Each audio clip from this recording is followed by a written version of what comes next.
Santé dans cette édition d'information, la journée mondiale du paludisme célébrée chaque 25 a été marquée dans notre pays par un symposium organisé à la maison Georges Rahuri.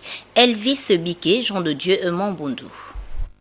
Des chercheurs et experts ont choisi l'opportunité offerte à l'occasion de la journée mondiale de lutte contre le paludisme pour faire le point sur la maladie. La mise à disposition des moyens de diagnostic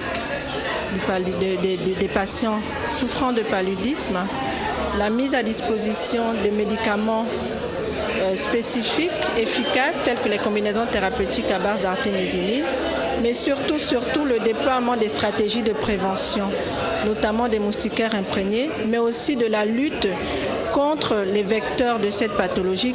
Des communications sensibilisatrices et préventives pour lutter contre le paludisme.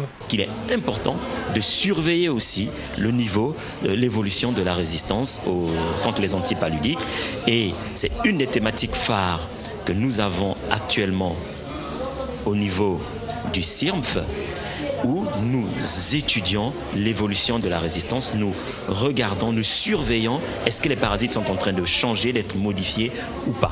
Pour cette journée, je vais présenter le développement d'un nouveau médicament, une nouvelle combinaison qui est adressée pour le traitement du paludisme, et cette combinaison aura comme avantage par rapport aux médicaments qui existent actuellement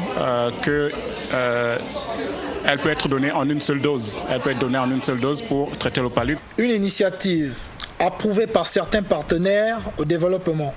Cette sensibilisation nous permet de pouvoir faire adhérer le personnel de Nestlé et leurs familles dans cette lutte contre le paludisme en assainissant leur environnement et en se couchant sous des moustiquaires qui sont imprégnés.